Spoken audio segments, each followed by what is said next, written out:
Oscar Piastri has been on the losing end of McLaren's Papaya Rules in recent races. He's showing real frustration at the team, and it's setting up for an interesting and spicy inter-team dynamic for the remainder of the season. I feel that Oscar is maybe entering his villain era right now. He's fed up with the goalposts moving for these Papaya Rules, and I think he's done being the nice guy. Let's get into the Singapore Grand Prix and what it means for McLaren going forward. First, let's look at the recent and most notable Papaya Rules flashpoints. The one that kicked all of this off was, of course, in Italy after Lando Norris's slow stop. Despite Oscar not really putting a foot wrong, aside from being behind him most of the weekend, McLaren did tell them to swap positions for fairness, since the delay wasn't Lando's fault. That decision, them reversing the order based on a team error, really sparked the controversy and put Papaya Rules in the limelight under a microscope. It created a lot of confusion and frustration for the drivers and fans alike. On the radio, Oscar made clear that he didn't share the team's same interpretation, noting that a slow pit stop is part of racing,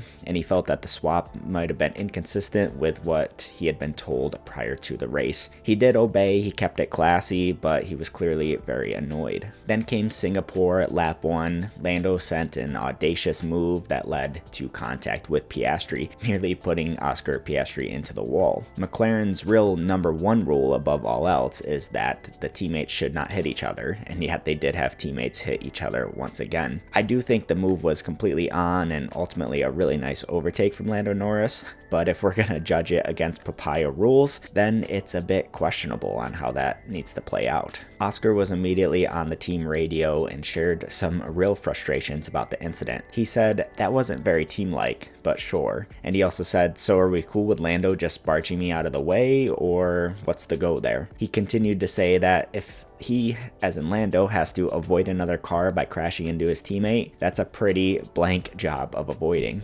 This is a level of public annoyance and frustration with the team that I don't believe we have seen from Piastri yet, and I think it's exactly what this title fight will need to get interesting for the rest of the year. All of this is well and good coming from Piastri, however, I think there is something that does hinder his argument a little bit, and that has been Piastri's recent form. The argument does remain, but I think that recent form could weaken his case in some fans' eyes. In Italy, he was outpaced by Verstappen, and he was behind Norris all weekend. Regardless of the swap call, on pure pace, he was likely going to be behind Norris after that race. Then came Baku with his worst weekend of the year and probably his F1 career as well. He was behind on pace, had multiple crashes, and really blew the weekend overall. In Singapore, he did outqualify Norris, which shows that Oscar isn't completely in a total slump. But in race trim, Norris's pace was stronger, and once Lando muscled through at the start, he really never looked back. With the pace that he showed, there's a decent chance that Lando may have got ahead of Piastri at some point in the race, regardless of him getting past at the beginning of the first lap as well. It would have been very tricky, but it definitely would have been possible because he did have more race pace. Across these events, though, Oscar's irritation risks sounding like whining to some viewers because he has been on the back foot. But to me, I think it reads less like moaning and whining and more like maybe a switch flipping. I think he's done being accommodating, and I think he's going to force the issue on track and with the team.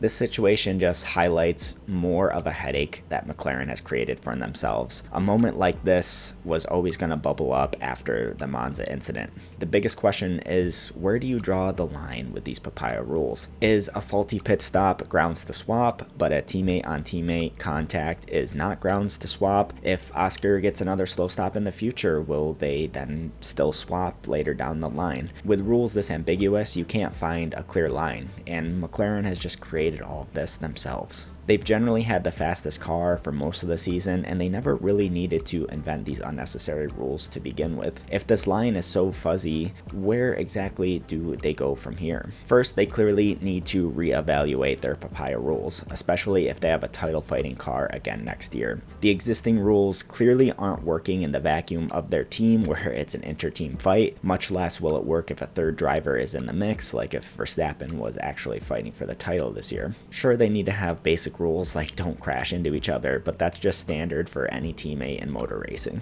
Evaluating their Papaya rules is a future and ongoing thing, but next, right now in the present, I think they need to loosen their Papaya rules now that the Constructors' Championship is over. It's always been about the team, and I get that. That's where a lot of the money does come from, is the team championship, but they have put too much emphasis on that with such a car advantage. I mean, they have next to double the points of their next closest rival with Mercedes in second. They could have loosened these rules a long time ago. If they don't, I think the championship is at risk of feeling really artificial. We're going to look back at this season in the future and think, wow, what a weird season that was with those McLaren team orders. I think McLaren really needs to be happy that the Constructors has been won and let their drivers get on with fighting for the real prize of the sport, which is the Drivers' Championship. Like I said, yes, a lot of the money comes from the team's championship, but everybody loves the Drivers' Championship. That's what's most coveted, that's what the fans want, and that's what people want to get. McLaren is really at risk of falling out of favor with the fans. Everyone wants to see a real gritty championship fight, and if they don't give us that, I think fans are going to be upset. Yes, it's not the fans' opinions that pay the bills at McLaren, but they still want to be a well-liked team for the sake of sponsorships and more money coming in.